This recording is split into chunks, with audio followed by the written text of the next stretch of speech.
Hey guys, welcome back to this channel. On today's video, I'm gonna give you the solution to the delete profile button not showing on Netflix.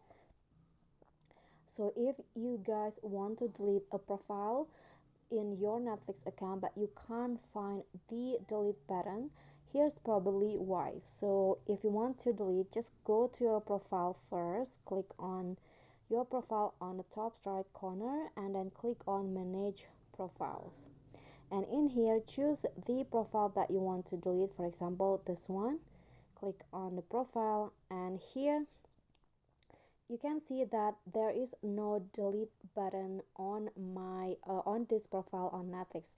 That's because this is the main profile of my Netflix account, so it can't be deleted. And if you go to the other profile, you'll find the delete profile option.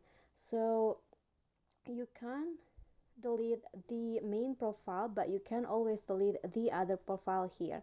And if you only have one profile, for example, I only have this profile right here, this profile can also be deleted and the profile button will not be show up.